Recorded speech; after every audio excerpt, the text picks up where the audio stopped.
Good morning from Panhandle Outdoors with Winston Chester. Panhandle Outdoors, your source for fishing, hunting, and information for folks who enjoy the great outdoors. Now sit back, relax. It's Panhandle Outdoors. Good morning, folks. Welcome to Panhandle Outdoors. I'm Winston Chester. Glad you're here this Wednesday morning. Got a great show lined up. But first, our weather by Haney Technical Center.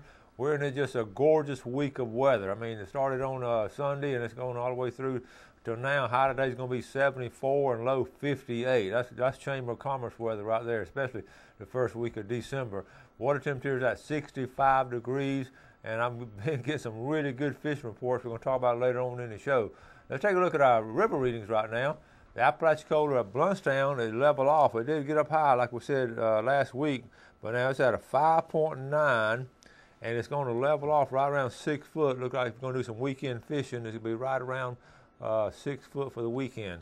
Shocktahhatchee, we're looking at a 3.9 right now. It's just been a steady drop. That looks like my bank account right there. It says a steady drop right there. It's at a 3.9, and by Friday you're looking at about a 2.5 on Friday. So it's going to be Friday and Saturday is going to be good fishing on both rivers. Our tide chart brought to us by Kent Forest Lawn Funeral Home and Cemetery. Today is December the 3rd, and we have some strong tides the rest of the week. We're looking at a low tide at 4:03 this morning and a high tide at 6:33. And there's right at 1.8 foot range right there. Our marine forecast is nice. When they say it's light and variable, that means there's hardly any breeze, and it's just an ideal day to get out on the water if you have an opportunity, fresh water or salt water. We'll take a break and be right back.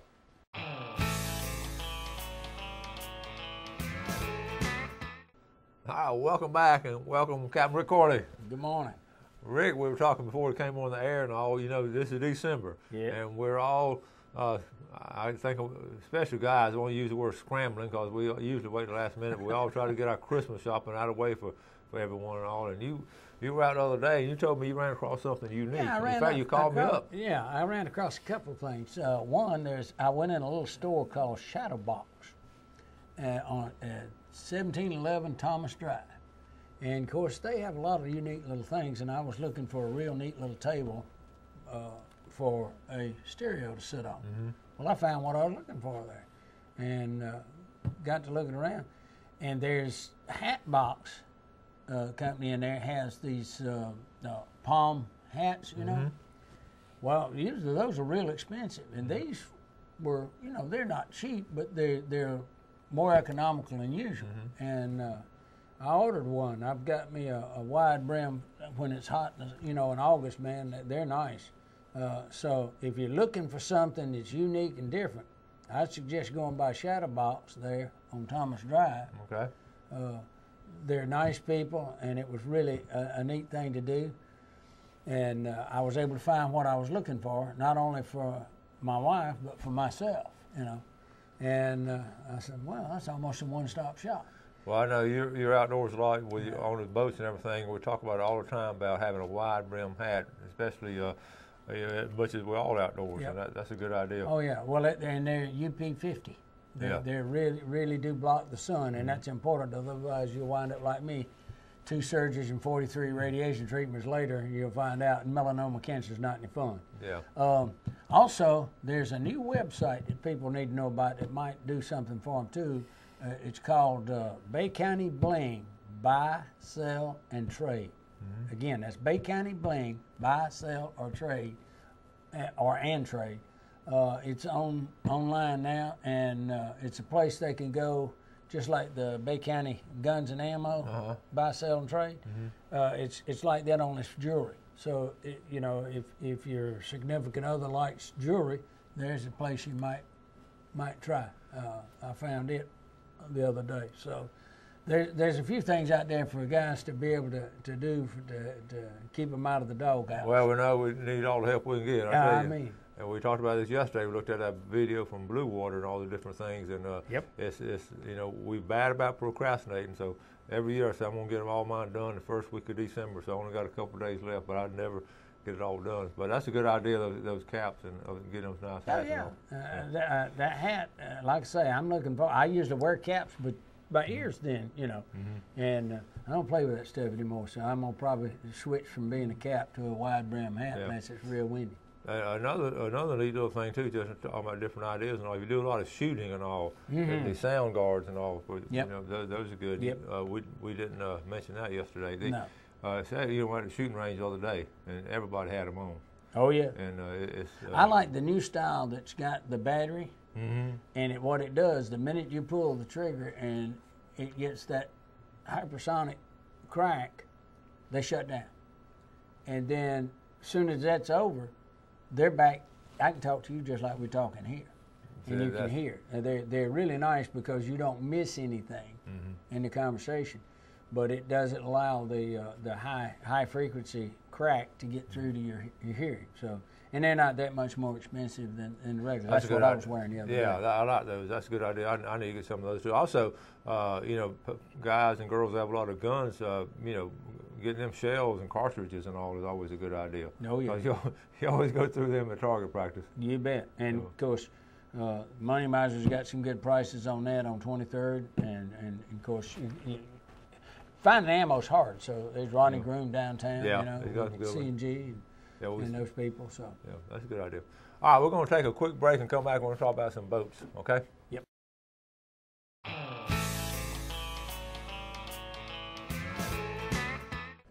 Welcome back. Sitting with Captain Rick Corley, an expert in boats, and for a couple of generations, the family been in boats and all, and we always have our boat expert questions. And you know, we were talking again before we came on the air, and you were telling me some examples. You know, insurance is a big deal across America. Car insurance, homeowners insurance, hurricane insurance, and boat insurance. And, yes, it is. And we all pay a small fortune for insurance in our lifetime. And yet it's something that, and you got some great examples. It's something we have to have. One of the pitfalls you can get caught in with insurance is underinsuring. A lot of people think, well, I'm going to save that money. Well, if you do, take the difference that you're saving and put it in an escrow fund, because if you don't, you can get caught in a bad situation. Had one to the west, and I can't say which one for obvious reasons, but there was a fire, and the boat was underinsured. And what people forget is if the boat is not totaled out physically, but it costs more to repair than, say, about 80% of the policy.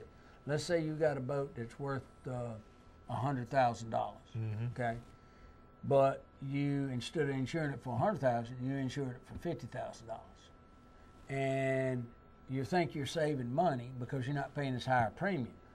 But then you have something like a fire or a partial sinking or something of that nature. And it comes up, and all of a sudden you're at like $45,000 to repair everything.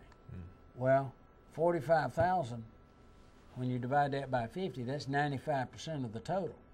Well, the insurance company is not going to just give you $45,000. They're going to say, hey, it's so close, we don't want to be out. We'll just give you the $50,000. We'll take what's left of the boat, and we'll fix it up and sell it. And salvage it off? Yeah, salvage it off. Yeah. Well, the bad part is they really don't want to do that, but that's the more economical way to go. So they're looking at saving money. And you say, well, wait a minute, my boat's worth $100,000. Well, yeah, but you only had it insured for half that. Well, now you put yourself in a pickle, okay? And, of course, the surveyor's standing there, and he's looking like the bad guy because he has no choice. He's got to say, hey, it's a constructive total loss. Anytime that you exceed about 85% of the value of your insurance policy, they're going to total it out, probably, and take the salvage. Well, you have first right of refusal, but that means you got to buy the boat back. Well, if you do that, that's probably going to cost you $10,000, $20,000. Well, what they'll do is they'll take that off what they pay you. And so you get to keep the boat, but instead of getting the $45,000, you're probably going to get $20,000. Now you got to come out of pocket and fix that. Well, when you get through, if you got $25,000, $30,000, $50,000 worth of damage, or $45,000, for example, well, they knock off, say, $20,000. Now you're only getting $15,000, and you still got to pay that $45,000 to get it fixed. So you see how you can get yourself backed into a corner you can't get out of. So you just got to insure it for the just insure it value. for what it's worth. Yeah. Yeah, the premiums, and everybody said, "Well, I hate paying that premium." I said, "Yeah, but you also hate losing your boat when it's not totaled out, and and that type of thing." And this guy, in this particular fire, there was a homeowner that his house caught fire by accident. He had a little car that was one that he'd picked up at a flea market. Or not a flea market, yard sale. And had taken it home and was going to plug it in and see if it'd charge up. And they went down to the grocery store, and when he came back, this thing had shorted, caught his house on fire. He had his house paid for, so he didn't have homeowner's insurance, And the ashes got over and got on this guy's boat that was his neighbor, and did about $10,000 to $15,000 worth of damage to the boat.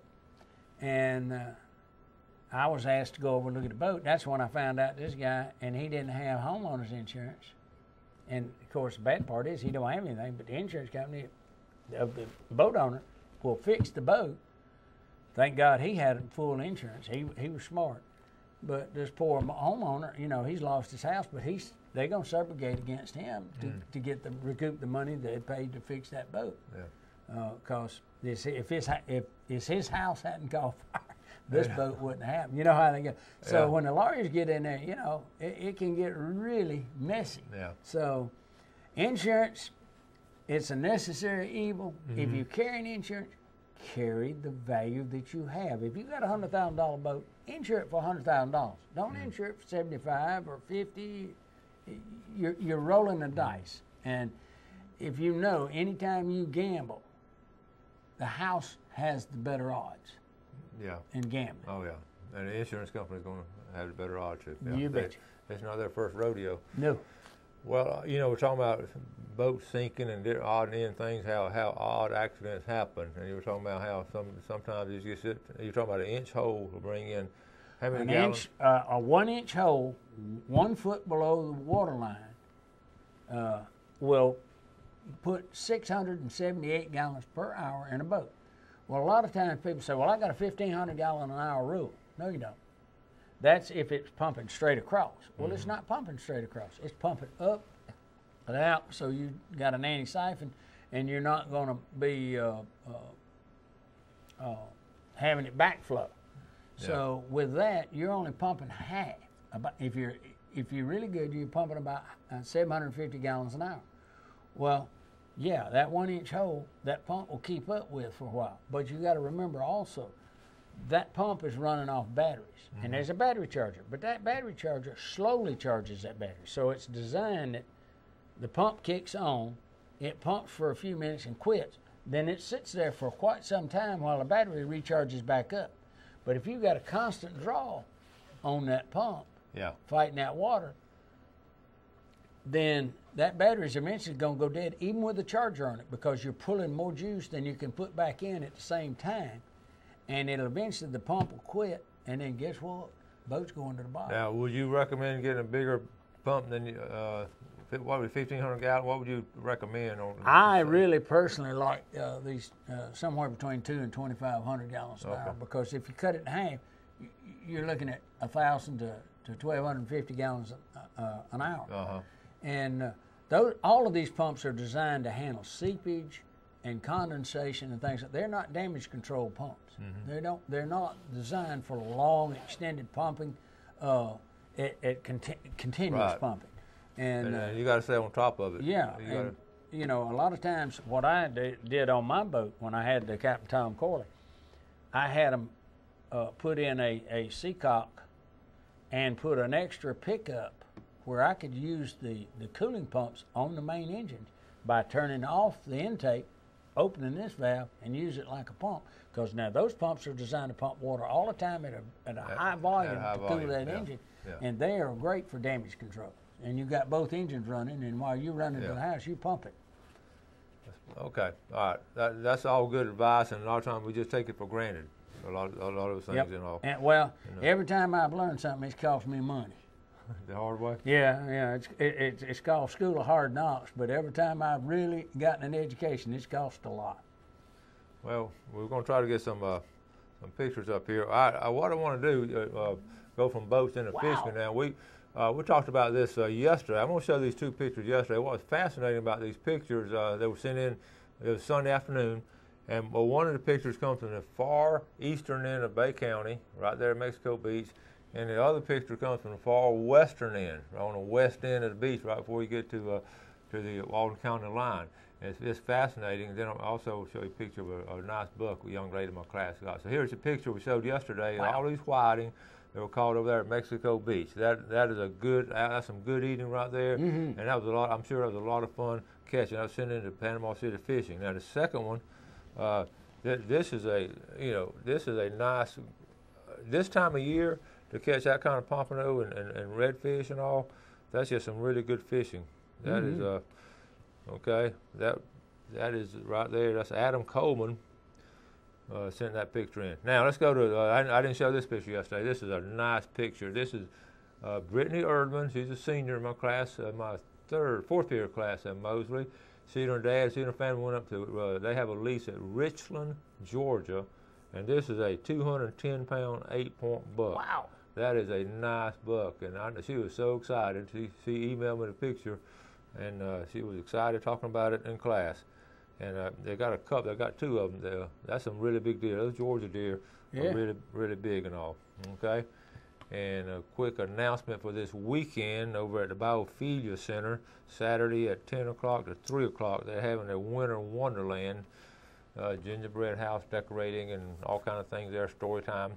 And the general admission there's children $3 and I think adults $5. So that where's this? This over at Biophilia Center on Highway 20, between Bruce, right after you go through Bruce, and between Bruce and Freeport. Okay. Okay. All right. Let's take our last break and we'll be right back. All right, welcome back. Glad you're with us this morning. I got an email I'm going to read, but first let's take a look at our fishing game forecast today, brought to us by Mark Cowart, Edgewater Beach Realty. Mark's number is 832-6000. He and Michael will probably be red fishing this weekend. Our times, 9:09 to 11:09 this morning. I'm actually 1 hour off. That's not so. On one of them. Yeah, I'm 1 hour off on that, but it's 9:09 now, not 8:09. Okay, 9:09 to 11:09, and this evening from 8:35 to 10:35. Okay, so we got that one right. All right, this email real quick. This is from Doug Lurie at Panama City Beach. Doug watches the show a lot. He does a lot of input.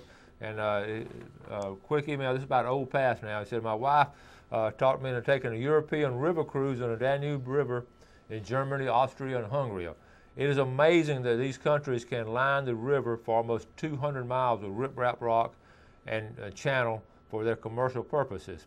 We cannot do the same for a few hundred yards to open up the Old Pass for so many more purposes: environmental, recreational, commercial, security for Tyndall, etc. The powers that be can tax and build multi-million-dollar monuments to their tenure, but cannot find the funds for a project that will do so much for so many. With future BP funds dwindling, the time is now for action on the most worthy project of all. Open up the Old Pass now. Doug Lurie, Panama City Beach. You've had a lot of experience with the Old Pass. Yes. And back in the day, how big a boat would go through there? Oh, I've been through there on 85 foot. An 85-foot boat. Drawing 5 foot of water and didn't have any problem whatsoever. No, and people forget that Old Pass was the original. The original pass, right. They cut this one that we use now in 1929. They cut it through. But, you know, this whole bay empties through this one opening right now. So you don't get a lot of good flushing action. And that's the reason you get some places where we have fish kills and things. The oxygen content gets down and along with other things. But if you're familiar with Grand Lagoon, that point that comes out right there, coming into Grand Lagoon, when I was a kid, there was no point there. You just came right out the lagoon and made a right turn. That whole point in the last 55, 60 years has built out because of all of the heavy flow in the pass now, because you don't have the other access down at the Old Pass. I know Commissioner Bill Dozier has been trying to get this done for years in his tenure as county commissioner, but he's got to have some help. And we'll talk about it. We've talked about it on the show numerous times, way back when we first started the show. And there was a strong movement at one time. In fact, almost every other truck you saw in Bay County had a bumper sticker. And when they knocked that hole in there, if they would have rip-raffed, it would stay. But the state says, oh, no, that'll cause erosion. And I said, well, y'all just wasted a whole bunch of $1 million because it's going to fill in a year and a half. And they said, oh, no, that'll be good for 3 years. I said, well, I don't know where you're getting your statistics. What I'm getting is from experience, and I know what happens around here with this water. I grew up watching it. Yeah. Well, there are pros and cons on all of it, but the pros on this, I think, outweighs the cons. Yes, the turbidity of the bay would be better. That's number one, the environmental, getting the washing in and out and getting the bay, keeping it clean and all this. A lot of stagnant water up in the summertime. Well, not only that, and I'm not against golf courses, but the herbicides they use on golf courses and all the runoff we have from parking lots that weren't there way back, and all of those things that are happening to the bay has no way to get out and flush it. Now, the big ocean can handle a lot, believe it or not. It's handled this BP oil spill. But you've got to get it out there to get it to clean itself. That's what it's doing when it goes in and out like that. It'll clean itself. But you've got to have another opening. And when the old pass was open, this bay was in a lot healthier condition than it is today because of that. And now you're talking about both sides of the issue that some folks don't want to open simply because of Crooked Island Sound. They're saying, you know, on weekends you got all those boats at Shell Island, and they're saying all those people now will spill over to Crooked Island Sound. And of course that's the last quiet, peaceful place we have. And they're saying that all those pleasure boats will go over there and just clog up that area, and they probably will. But you got to outweigh the advantages and disadvantages for the majority of the people. And for the environment, the flow in there, I think, is a critical factor. And I don't particularly like the mindset of, well, I've got mine and you don't get to have any. You know, no, I disagree. It's going to make fishing better, and it really will. And that channel, I mean, you're talking about all the redfish you're catching now in the Old Pass. There are going to be some nice redfish in the original Old Pass now. So that was used to be when it was open. It was one of the best places to get lean. And I promise you're going to see a lot of tarpon. We're running out of time. Rick, thank you so much. All right. Merry Christmas, everybody, before the year ends. That's right. Have a great day, and God bless. Thanks for joining us for Panhandle Outdoors with Winston Chester. Panhandle Outdoors features hunting, fishing, and other activities and information to help you enjoy the great outdoors. Join us next time for Panhandle Outdoors.